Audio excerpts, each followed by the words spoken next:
Es una alegría que Dios nos siga bendiciendo y pues el Señor cada día está levantando pues nuevos hombres de Dios que nos bendicen. La Biblia dice que Dios, para edificación de la iglesia, Él levanta todo tipo de ministerios y es una bendición grande. Y sin duda ninguna, para mí es un gozo, una alegría el día de hoy presentarles al hermano Jairon Pérez, que es un hombre de Dios y que Dios le ha dado también pues esa bendición de podernos enseñar, compartir la palabra de Dios. Hermano Jairon, bienvenido, Dios lo bendiga y bienvenido, hermanito, lo bendiga grandemente. Me di cuenta que estábamos cantando una canción, bueno, varias canciones muy interesantes, alusivas al mensaje de la predicación. Y en una de esas canciones cantábamos: Señor, háblame, Señor, corrígeme. Y pues yo vi que varios estaban cantando con el corazón así, ferviente. Y pues hermanos, a veces la predicación es un mensaje contundente, es un mensaje fuerte, es un mensaje correctivo. Y pues hermanos, yo pienso que este tema, este texto, esta predicación es un mensaje fuerte, es un mensaje correctivo. Esperamos que sea, como dice la palabra, como una espada de doble filo que va entrando, mis hermanos, de a poquitos hasta penetrar hasta los tuétanos. Y el objetivo es ese, hermanos. Recuerden, Evangelio según San Mateo, capítulo 22, versículo 14. El título de esta predicación es: muchos son los llamados y pocos los escogidos. Yo he escuchado esta frase inclusive en medios seculares. Personas que no son creyentes a veces han utilizado esta frase, pero no le han dado el sentido correcto. Hace poco hubo un concurso de ascensos en el trabajo, en donde estaban simplemente ofertando 2 puestos y se presentaron como 200. Cuando quedaron los ganadores del ascenso, el anfitrión, que estuvo dándole la bienvenida al nuevo cargo a los que llegaban, citó parte de este texto, diciéndole a los que iban a posesionarse en el cargo: es que muchos son los llamados y pocos los escogidos. Bueno, de pronto ese no es el sentido del texto, ¿verdad? Hace poco también escuché este texto en un anfitrión de un grupo de graduandos que estaban recibiendo su diploma. Entonces al principio empezaron como 30 a estudiar y luego quedaron solamente como 3 o 4 que iban a recibir el diploma, y también el que estaba de anfitrión dando el diploma y haciendo la ceremonia dijo: muchos son los llamados, pocos los escogidos. O sea, es un texto que es conocido, lo que no se conoce muy bien es el sentido del texto. ¿De qué habla el texto? ¿Cuál es el tema principal? Pues hermanos, el tema del texto es la salvación. Y para darnos cuenta de eso, vamos a ir a Mateo, capítulo 22, y vamos a leer la parábola para darnos cuenta de qué nos está hablando allí. Es la parábola del banquete de bodas. Dice así: respondiendo Jesús, les volvió a hablar en parábolas diciendo: el reino de los cielos es semejante a un rey que hizo fiesta de bodas a su hijo. Y envió a sus siervos a llamar a los convidados a las bodas, mas estos no quisieron venir. Volvió a enviar otros siervos diciendo: decid a los convidados: he aquí, he preparado mi comida, mis toros y animales engordados han sido muertos, y todo está dispuesto, venid a las bodas. Mas ellos, sin hacer caso, se fueron, uno a su labranza y otro a sus negocios. Y otros, tomando a los siervos, los enfrentaron y los mataron. Y al oírlo el rey se enojó y enviando sus ejércitos destruyó a aquellos homicidas y quemó su ciudad. Entonces dijo a sus siervos: las bodas a la verdad están preparadas, mas los que fueron convidados no eran dignos. Id pues a las salidas de los caminos y llamad a las bodas a cuantos halléis. Y saliendo los siervos por los caminos, juntaron a todos los que hallaron, juntamente malos y buenos, y las bodas fueron llenas de convidados. Y entró el rey para ver a los convidados, y vio allí un hombre que no estaba vestido de boda. Y le dijo: amigo, ¿cómo entraste aquí sin estar vestido de boda? Mas él enmudeció. Entonces el rey dijo a los que servían: atadle de pies y manos y echadle a las tinieblas de afuera. Allí será el lloro y el crujir de dientes, porque muchos son los llamados y pocos los escogidos. Cuando nos damos cuenta del contexto, sabemos que esta frase es exclusiva para hablar en términos de salvación. Interesante que cuando va a hablar de la parábola dice: el reino de los cielos es semejante a. ¿Qué significa esto, hermanos? Que entrar a las bodas era como entrar al reino de los cielos, y no entrar a las bodas era no entrar en el reino de los cielos, y entrar en el reino de los cielos es entendido como la salvación.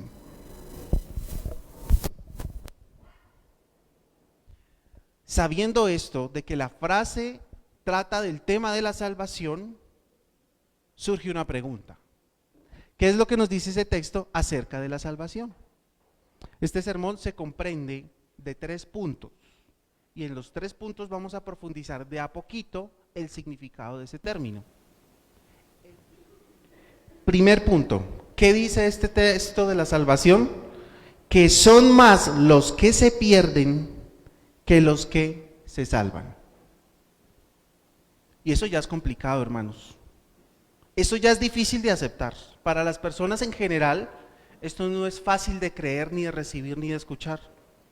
Porque el hombre natural, que no conoce las cosas del Señor, asume o cree que no son más los que se pierden que los que se salvan, sino al contrario. El hombre natural ya viene pensando que la mayoría de personas se van a salvar. ¿Por qué? Porque como él no entiende las cosas de Dios, cuando él ve los domingos las iglesias llenas, por ejemplo, pasa por la 68 y ve avivamiento, que las personas se salen hasta de las puertas. Entonces estas personas dicen: ve, aquí en Colombia las personas como que buscan mucho de Dios. Las iglesias católicas llenas, las iglesias cristianas llenas. Entonces la persona normal, la persona natural dice: la mayoría de personas somos gente buena porque vamos a la iglesia y nos gusta frecuentar las cosas de Dios. Ahora, ellos razonan de la siguiente manera: la mayoría de las personas malas son los que están condenados en la cárcel. Y pues realmente personas condenadas en la cárcel pues hay muy pocas, en comparación a todo el mundo, pues son unos muy pocos los que son malos, y son tan malos que toca esconderlos, meterlos, resguardarlos en una cárcel. Así que pues, ¿quiénes son los que se van para el infierno? Pues realmente personas que son así como malas, ¿no? Que han cometido crímenes. Los demás, como están libres ¿por qué? Porque son buenos. Si son buenos, pues imposible, no van a llegar al cielo, porque el infierno solo es para los malos, ¿verdad? Pero uno curiosamente se mete a la cárcel a hablar con los presos, a ver si alguno considera que puede llegar a ser parte de esas personas que se condenan.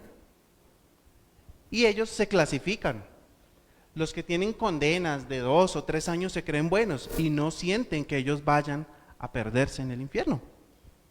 Ellos dicen: no, pues es que hay gente más mala que yo, vayan a los siguientes patios y hay personas que tienen condenas de 20 o 30 años, ellos sí van a ser condenados en el infierno. Y uno va a los patios donde están los condenados de 20 o 30 años y les pregunta si consideran que ellos serían dignos de una condenación, que si ellos serían responsables para ser condenados en el infierno, y ellos dicen: no, hay gente que están en calabozos que no pueden ver la luz, porque esos sí son gente mala. Nosotros pues somos malos, pero no tanto. Gente que vaya al infierno, bueno, de pronto los que van a los calabozos. Pero nadie naturalmente va a aceptar que la mayoría de personas están en un estado de condenación y que solamente son muy pocos los que se van a salvar. Eso naturalmente no lo entienden. De hecho, miren una cosa, en el hospital. Bueno, yo trabajo en el hospital de Kennedy. Cuando una persona va a fallecer, ¿cuáles son las palabras que uno escucha de las personas que rodean al enfermo? Dios, acuérdate de él. Entonces está la señora, la viejita allí agonizando, Y la mayoría de personas dicen, ay Señor, llévatelo pronto. ¿Por qué? Él ya está asumiendo que todo el que va a morir se va a salvar. Y entonces le pide a Dios, Dios, por favor, quítele la agonía, lléveselo rápido para el cielo.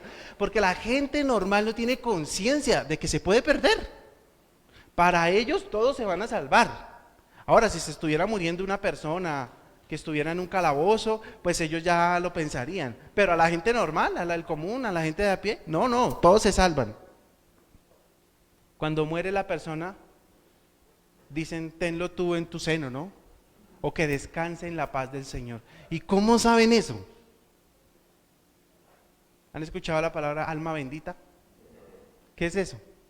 Pues todos son frases que nos dejan ver que el hombre natural, el hombre que no conoce de Dios, el hombre que no lee la Escritura, siempre está pensando que se va a salvar. Es decir, él cree que los que se salvan son muchos y que él hace parte de los que se salvan. Nadie anda caminando por ahí creyendo que se va a perder o que hace parte de un grupo minoritario de personas que se van a salvar. ¿Ya? Entonces, hermanos, el texto o la verdad que este texto contiene es una verdad fuerte de aceptar. Y eso que es solo el primer nivel de la verdad. Este texto tiene 3 niveles de verdad, que son los 3 puntos en los que está compuesto el mensaje. Y esta es la verdad más sencillita de entender, la que superficialmente se ve. Cuando tú la lees, según el contexto, pues tú dices, wow, difícil. Son más los que se pierden que los que se salvan. Los que se salvan son muy pocos. Y eso ya es complicado. Ahora, este texto no es exclusivo para hablar del tema. La Biblia ha hablado de este tema varias veces, desde el Antiguo hasta el Nuevo Testamento. Como dice nuestro pastor, hay abundante evidencia, tanto en el Antiguo como en el Nuevo Testamento, de que esto es una verdad que ya se venía proclamando desde antes. En el Antiguo Testamento, pone un ejemplo, el ejemplo del caudal de un río. Ustedes saben que es un remanente. Cuando el río está caudaloso y de momento hay una sequía, el río empieza a disminuir su tamaño. Pero como continúa la sequía, pues el río se hace más pequeño, hasta que queda un hilito, de tal manera que ese río ya se puede pasar a pie, se puede cruzar de un lado para otro caminando. Ese pequeño hilito de agua que permanece a pesar de el calor y la sequía es lo que se llama remanente.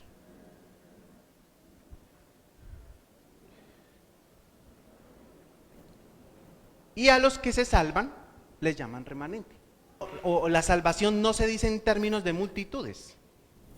Lo que se habla en términos de multitudes, en este caso, es la condenación. Porque el río acaudalado no es el que permaneció una parte muy pequeña. Miremoslo aquí en un texto, hermanos. Jeremías 31:7 dice así: porque así ha dicho Jehová, regocijaos en Jacob con alegría. Pon atención a ese texto, mis hermanos. Y dad voces de júbilo a la cabeza de las naciones. Haced oír, alabad y decid. Miren la frase: oh Jehová, salva a tu pueblo, el remanente de Israel. ¿Para quién es la salvación, hermanos? ¿Para los muchos o para los pocos? Para el remanente, es decir, para el poquito que quedó después de todo. ¿Sí ve que la salvación no es en términos de abundancia y de multitudes, sino de poquitos? Y eso ya está desde el Antiguo Testamento, no más en un término como el remanente. Dice Isaías capítulo 37, versículo 32.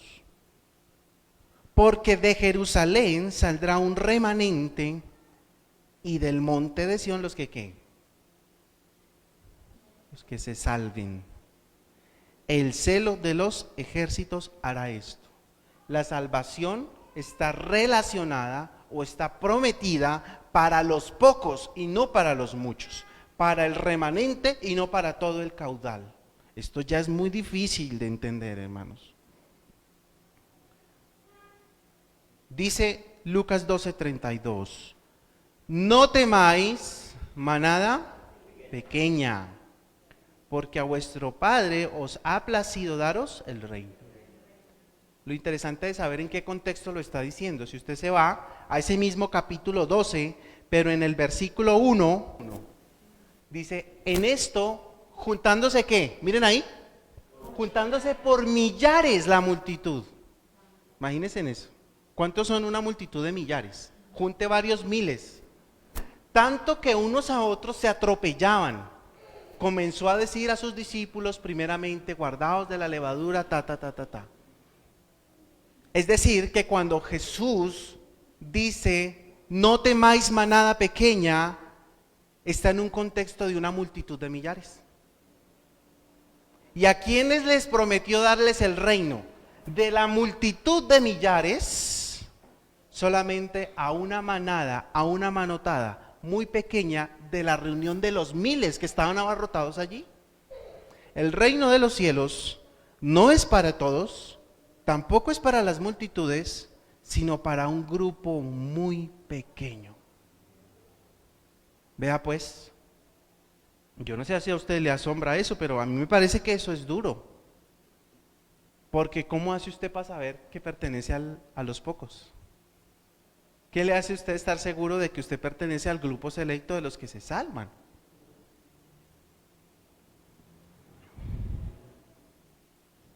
Vamos para la segunda parte del sermón. Esta parte ya está difícil de aceptar, ¿no?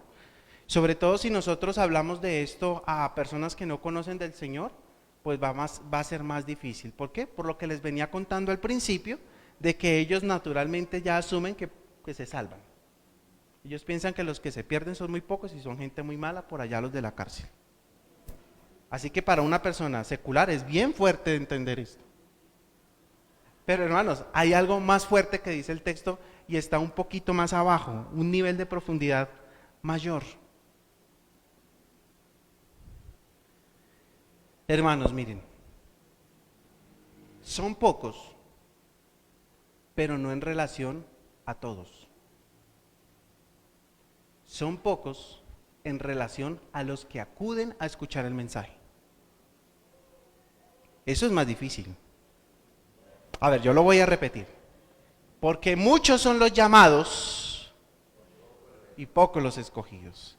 Es decir, que se hace un llamado a las personas a que vengan a escuchar el evangelio. Y de esos muchos que quieren venir, o digámoslo así más bien, de esos pocos que vienen de entre los muchos que no les interesan las cosas de Dios, hay un grupito que vienen y escuchan.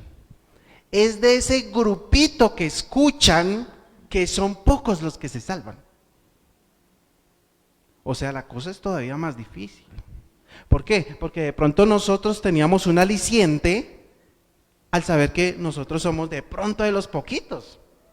¿Por qué? Porque usted dice, no, pues yo soy de los que va a la iglesia, yo no soy como esos otros, ¿cierto? Que no escuchan, que se les trata de enseñar la palabra y que la evaden. No, yo por lo menos, mal que bien, pues yo vengo a la iglesia, vengo a las reuniones y por ahí ando con la Biblia. Yo pienso que vengo haciendo de los pocos, porque malos de esos hay bastantes.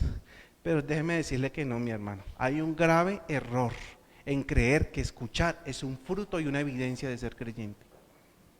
Prestar atención y tener disposición para las cosas del cristianismo, eso no tiene evidencia de absolutamente nada. Así que los pocos que se salvan es en relación a los que estamos aquí en este momento.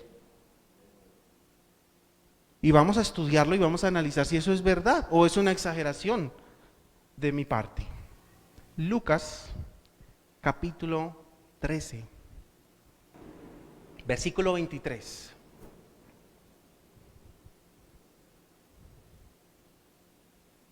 Dura es esta palabra. ¿Quién la puede oír? Dice así, hermanos, del 13 al 22. Ayúdenme a poner atención.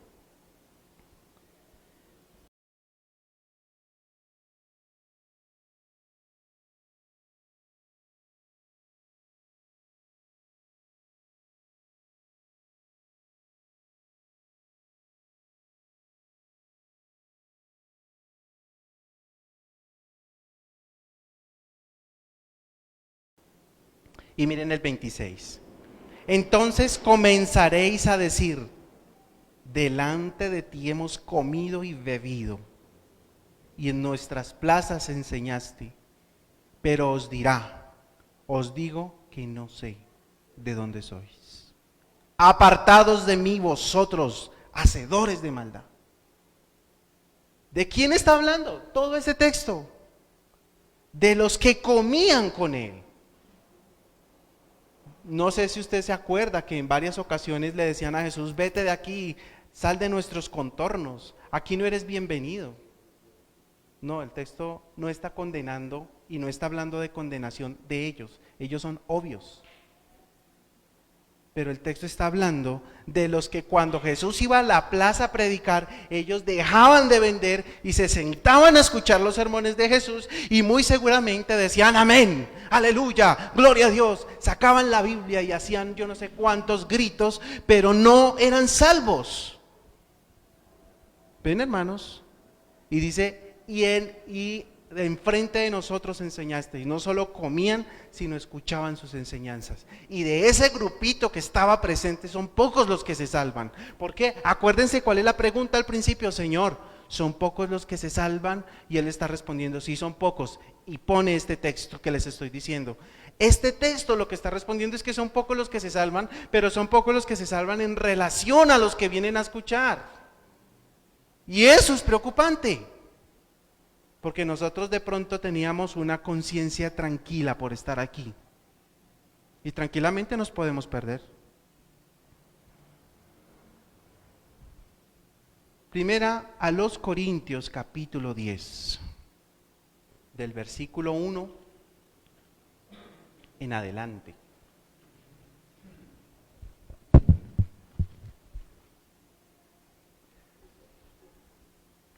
Fuerte esto también, hermanos. Voy a leer. Porque no quiero, hermanos, ¿a quién les habla a los hermanos? Que ignore a la iglesia, sí, Señor. Que ignoréis que nuestros padres todos estuvieron bajo la nube. Ahí está hablando Pablo del antiguo pueblo de Israel. Cuando él dice nuestros padres, se está refiriendo a toda la multitud que conformaba el pueblo de Dios en el Antiguo Testamento. Y dice aquí que él no quiere que ignoremos que ese pueblo, todos los de ese pueblo estuvieron bajo la nube y todos pasaron el mar. Allí, él está tratando de hacerle recordar al pueblo de Israel, a la iglesia en este caso, que en el Antiguo Testamento había un pueblo que se benefició de grandes maravillas de Dios, entre ellas cuáles acaba de nombrar aquí. Ustedes recuerdan que cuando el pueblo de Israel caminaba por el desierto, había una columna de nube y una columna de fuego. ¿Y a quién beneficiaba esa columna de nube? A todo el pueblo. La sombra los cubría a todos los que estaban miembros del pueblo. Todos los que se hacían llamar miembros del pueblo de Dios habían recibido de parte de Dios la sombra, el bienestar, el cuidado y la compañía de Dios. Y ellos podían verlo y podían ver cómo en la noche había una columna de fuego que los protegía del frío.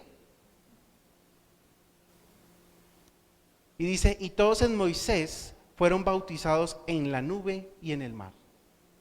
Entonces ese pueblo no solamente pudo ver la nube que caminaba por el desierto con ellos, sino que ellos presenciaron el poder de Dios inclusive cuando salían de Egipto.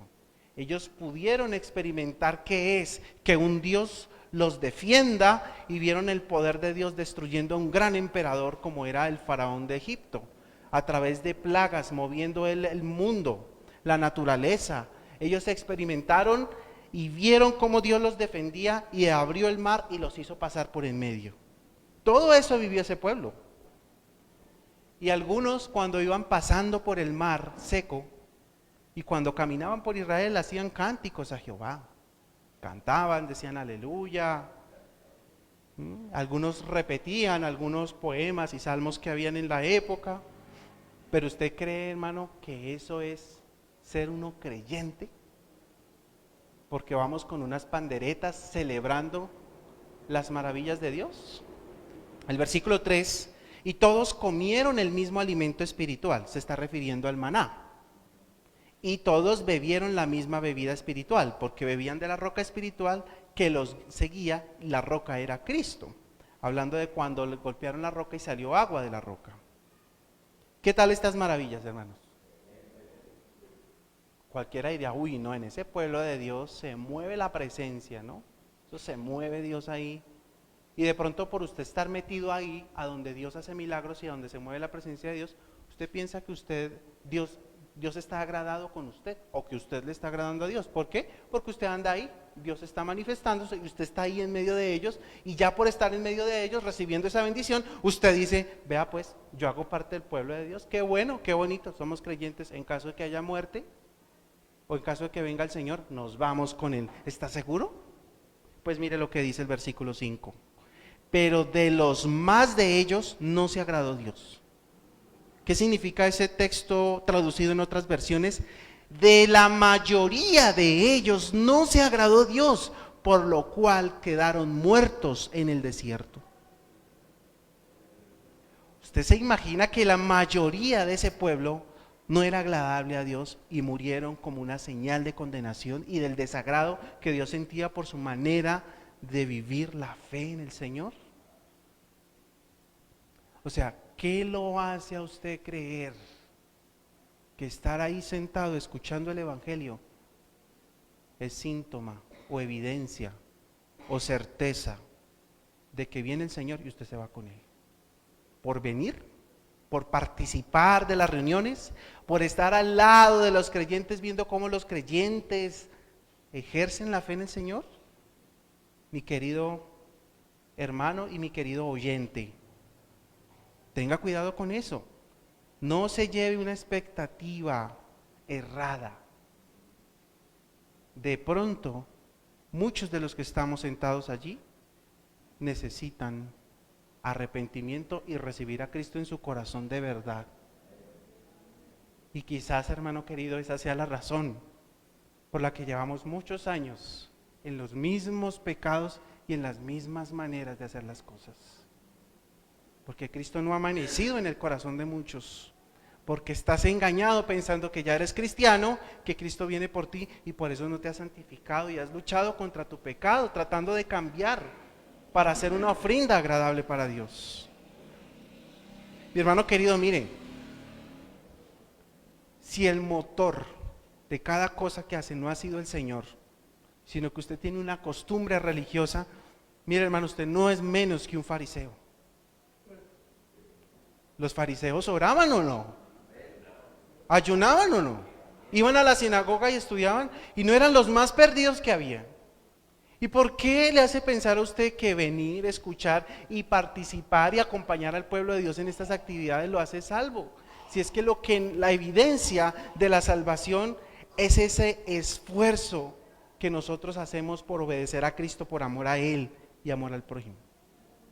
A mí me sorprende, hermanos, ver tanto supuesto creyente todavía con los mismos vicios de toda la vida, siempre mal geniado, y no ha luchado contra eso, siempre cayendo en los mismos vicios, siempre el mismo derrotero, siempre la misma piedra que le hace caer.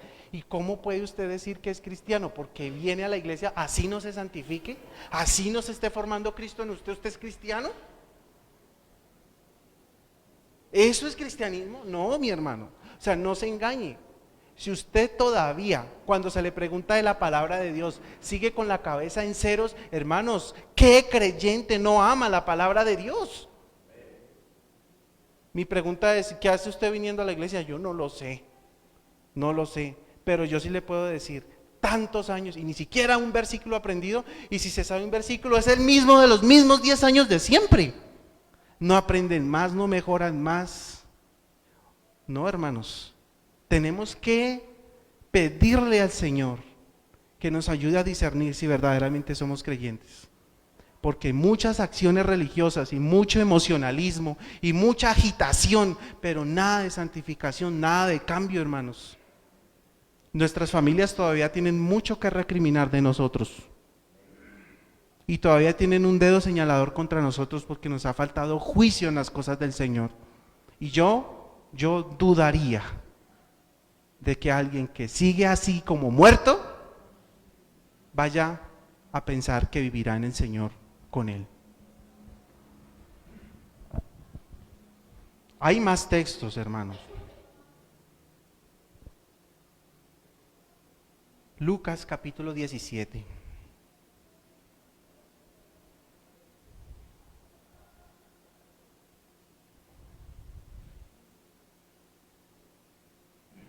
Del versículo 11 al 19. Tenga la amabilidad. Lucas 17, del 11 al 19.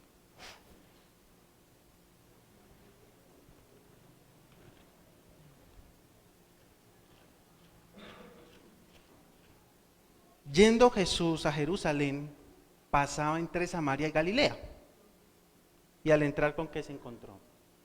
Al entrar en una aldea, le salieron al encuentro 10 hombres leprosos, los cuales se pararon de lejos y alzaron su voz diciendo: Jesús, Maestro, ten misericordia de nosotros. Suena muy bien esa frase, ¿no?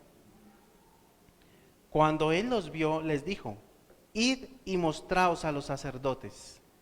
Y aconteció que mientras iban, fueron limpiados. Entonces uno de ellos, viendo que había sido sanado, volvió glorificando a Dios a gran voz, y se postró rostro en tierra a sus pies, dándole gracias, y este era samaritano. Respondiendo Jesús le dijo: ¿y luego no son 10 los que fueron limpiados? ¿Y dónde están los otros 9? No hubo quien volviese y diese gloria a Dios, sino este extranjero. Y le dijeron: levántate, vete, tu fe te ha salvado. ¿Cuántos fueron sanados? ¿Cuántos fueron salvos? A ver, otra vez. ¿Cuántos fueron sanados? 10. ¿Cuántos fueron salvos?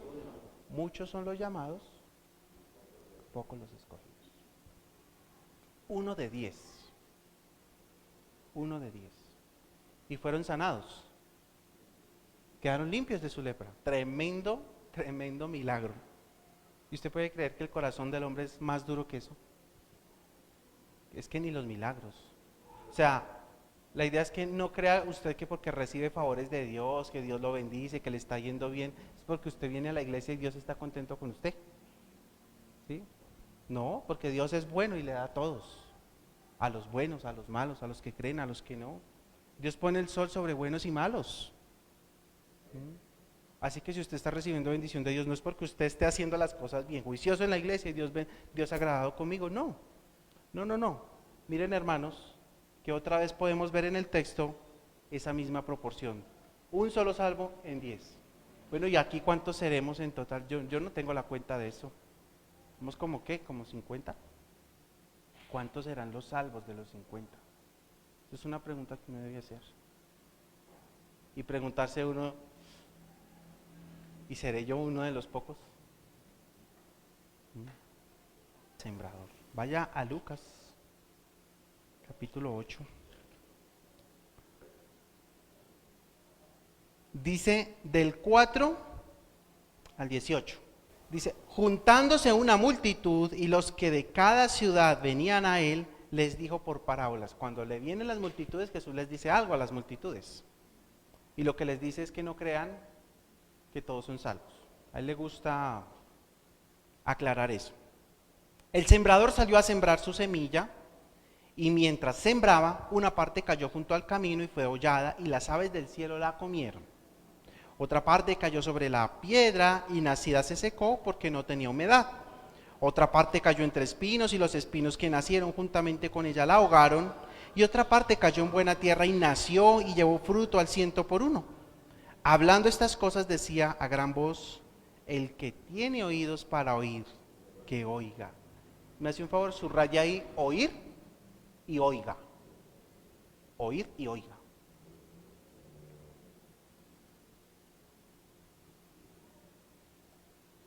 Dice el 10.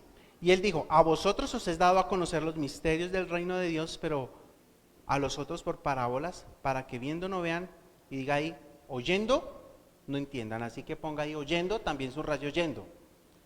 Que oyendo no entiendan. Esta es pues la parábola. La semilla es la palabra de Dios. Y los de junto al camino son los que ¿qué? ¿Los que qué?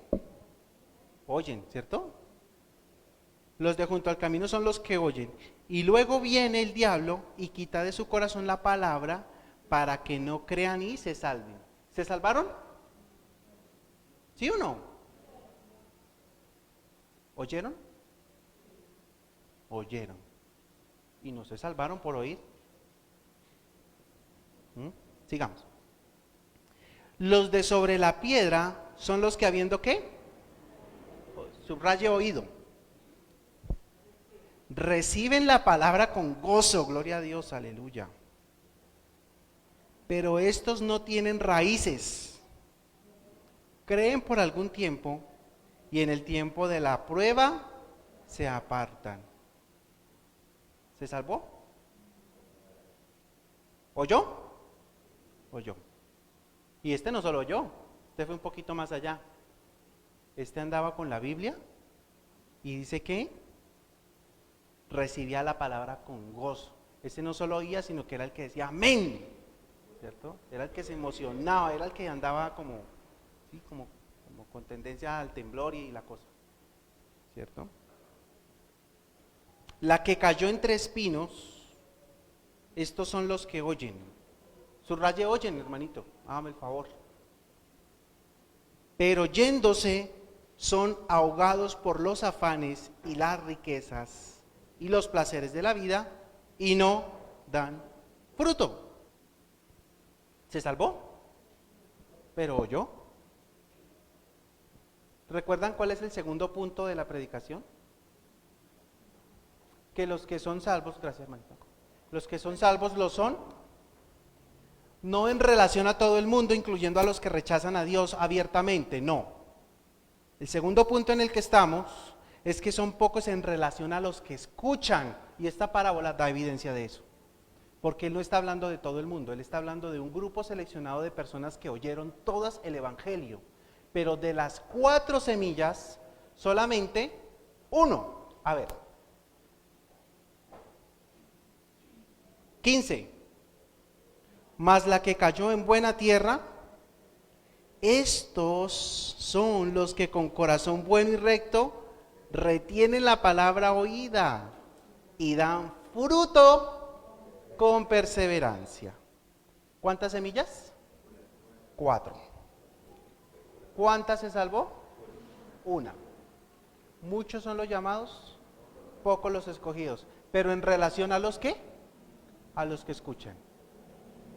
Porque todos oyeron y solamente una dio fruto con perseverancia. Ya ve, mi hermano querido, porque yo le hablaba de que es necesario estarnos esforzando por parecernos más al Señor. Mire, hermano, hay una cosa. No confunda los medios con los fines.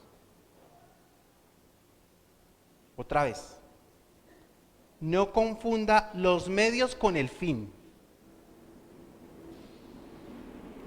¿Cuál es el fin, el propósito de todo creyente?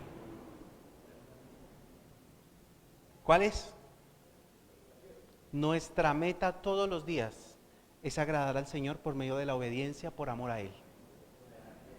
Otra vez, hermanos, la meta, el propósito de todo verdadero hijo de Dios es agradarle a Él por medio de la obediencia, por amor a Él. Ser semejantes a Cristo para poder agradar al Señor. Esa es nuestra meta. Ahora, ¿cuáles son los medios por los cuales nosotros podemos llegar a ese fin?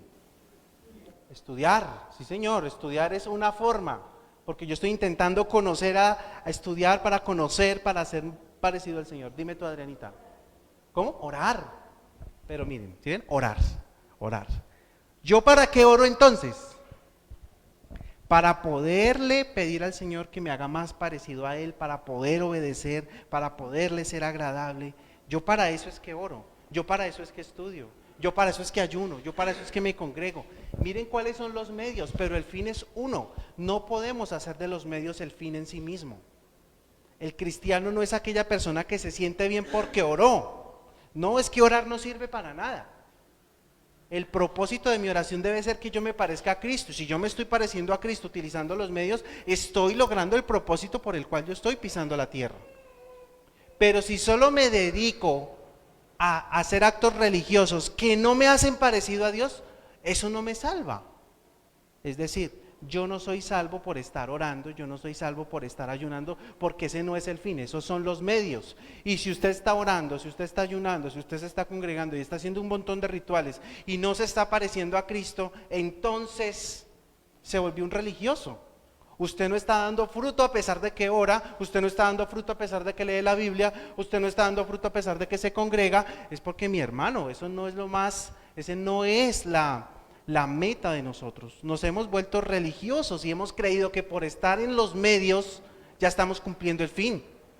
Y no, tenemos que estarnos preguntando todo el tiempo por el fin. ¿Soy más agradable? ¿Estoy haciendo agradable a Dios? ¿Me estoy volviendo más sumiso y obediente a su voluntad? Si no es así, mi hermano, el estar llenándonos de oraciones y de rituales sin fruto, eso hace que yo esté tranquilo para irme para el infierno.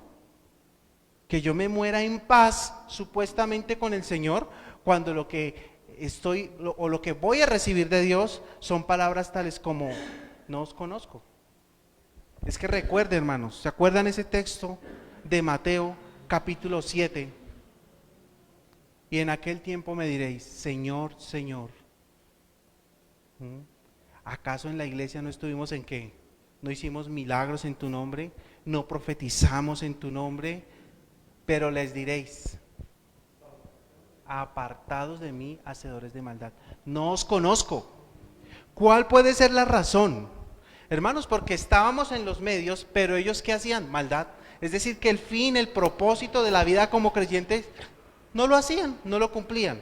Simplemente estaban en los medios, pero no en el fin. Interesante, ¿no?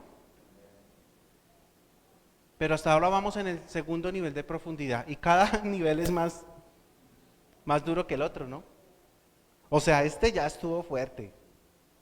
Ya con eso nos pudiéramos ir y quedar confrontados, ¿cierto? Pero si les digo que hay un tercero, que es más fuerte que los otros dos. Tercer punto, hermanos. Aquí va el tercer punto. Son más culpables después de haber oído. A ver, le digo una cosa, a ver si lo explico mejor. Usted termina con un mayor grado de culpabilidad si no se ha convertido, pero si sigue caminando con el pueblo de Dios sin convertirse. Usted es más culpable que los de afuera.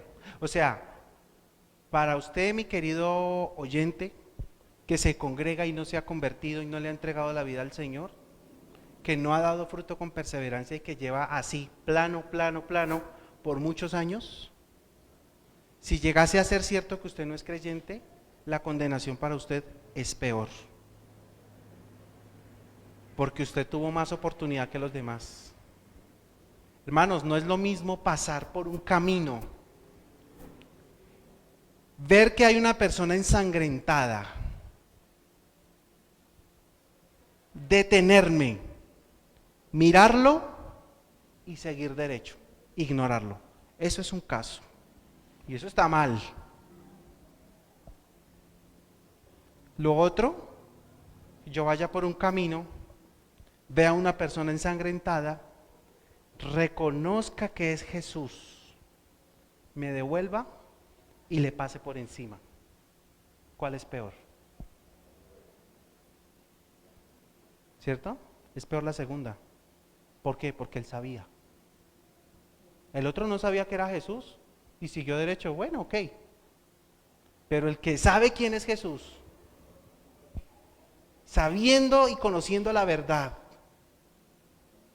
y haberle pasado por encima tantos años, una y otra vez haciendo tu propia voluntad, viviendo como a ti te parece, vez tras vez por 15, 20, 30 años, ¿tú crees que la condenación no va a ser más grande para ti? Eres más culpable. O sea, si ya era duro y ya tú estabas confrontado porque pensabas que no eras salvo, no solo no eres salvo, eres más culpable y hay más condenación para ti.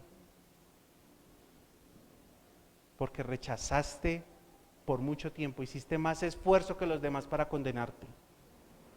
Fuiste más necio, tuvo que haber más necedad en tu corazón.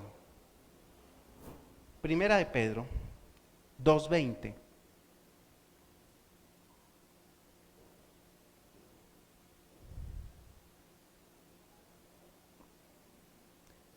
Dos 20 y 21 dice así, hermanos: ciertamente, si habiéndose ellos escapado de las contaminaciones del mundo. Esto, hermanos, está hablando de a una persona que debido a algunas circunstancias que no conocemos, quiso apartarse de las contaminaciones del mundo. Haga de cuenta usted una persona que estaba en el mundo y que tomó la decisión por un tiempo de apartarse de las contaminaciones del mundo y empezar a caminar en medio del pueblo de Dios. Hay personas a veces que tienen problemas tan difíciles, económicos o en su salud, que ante el miedo y el temor a la muerte o a la enfermedad, a veces dejan de ser mundanos y se meten en la iglesia, porque están mirando a ver si de pronto Dios me tiene cierta consideración y entonces me sana, me cura o me evita el mal, ¿verdad? Entonces, esto puede ser ese caso. Una persona que se aparta de las contaminaciones del mundo y se mete un ratico a la iglesia a vivir muy parecido a nosotros. ¿Y qué dice más adelante?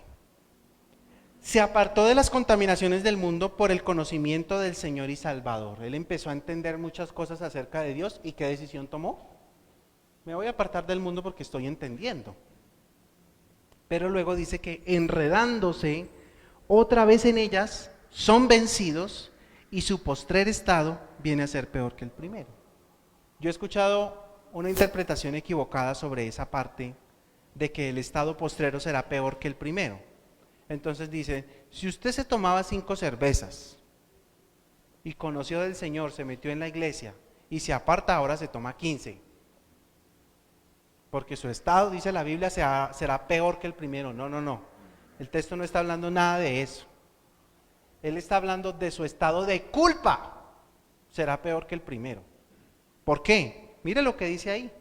Adelante el 21. Porque mejor le hubiera sido no haber conocido.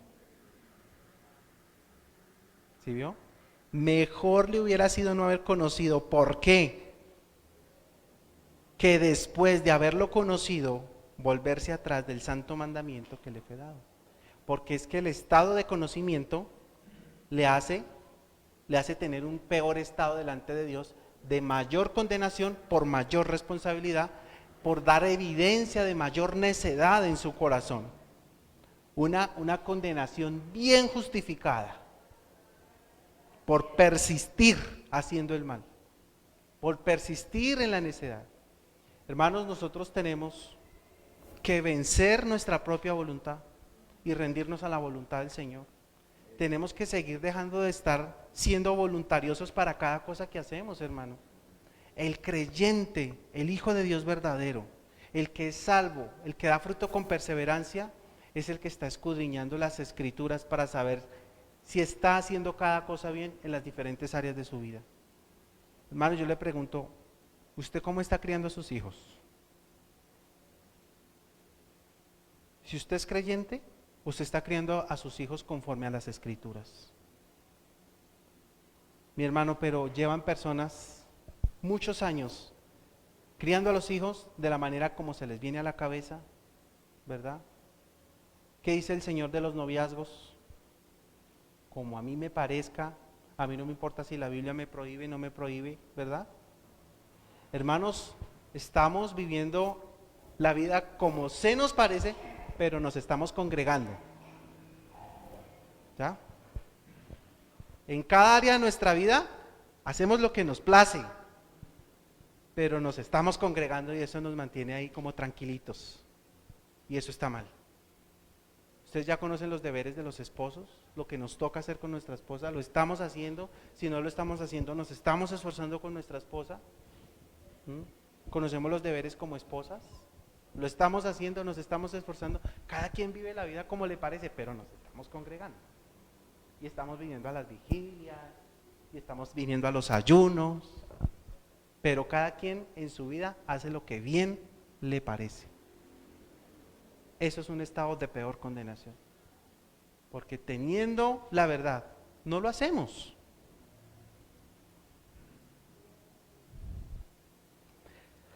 Ay de vosotros, escribas y fariseos hipócritas, porque devoráis las casas de las viudas y como pretexto hacéis largas oraciones. Por esto recibiréis mayor condenación. ¿Por qué? Porque saben, ¿verdad? Entonces, hermanos, he terminado los 3 puntos del sermón. Espero que haya podido ser de bendición para ustedes y hayan podido entender que el Señor no quiere seguir teniendo cristianos tibios. Quiero terminar con la última reflexión. He aquí yo estoy a la puerta y llamo. Si alguno oye mi voz y abre la puerta, yo entraré a él y cenaré con él y él conmigo. Hermanos, ese es un texto que fue dicho a una iglesia creyente, a una iglesia cristiana, a una iglesia conocedora de las cosas de Dios. Nosotros lo hemos utilizado mal porque cada vez que vamos a evangelizar a alguien que no tiene al Señor, nosotros le decimos, ay, mira, aquí está el Señor golpeando a la puerta de tu corazón. Pero no, ese texto no aplica para que se lo digamos a una persona que no fue conocedora. Este texto aplica para una persona conocedora. Y dice el texto, he aquí yo estoy a la puerta y llamo. Hermanos, si es una iglesia cristiana, ¿qué hace Cristo a la puerta? O sea, ¿qué hace Cristo por fuera si es una iglesia cristiana? O sea, no lo han dejado entrar. ¿Ustedes creen que pueden haber iglesias sin Cristo funcionando? Y así como pueden haber iglesias sin Cristo funcionando, pueden haber vidas sin Cristo funcionando. Pero eso sí, con mucha actividad religiosa. Así como la iglesia todavía hacía oración, todavía predicaban, así todavía hay vidas que están muertas, pero que todavía tienen actividad religiosa. He aquí yo estoy a la puerta y llamo. Si alguno no le suena a poquitos, de toda esa iglesia que está perdida, que se congregan, muchos llamados, si alguno, 1, 2, 3, que les haya tocado el corazón la palabra y diga, oye mi voz, yo entraré a él. De pronto, ¿hay alguno? O hayamos varios que le digamos al Señor, Señor, yo quiero que entres a mí, a hacer lo que tú quieras. ¿Sí? Y esa va a ser la oración de nosotros en este momento. Pongámonos sobre nuestros pies y le vamos a decir, Señor, queremos que entres y hagas lo que tú quieras con nosotros. Señor, queremos darte gracias por tu santa palabra, clara, diáfana, directa.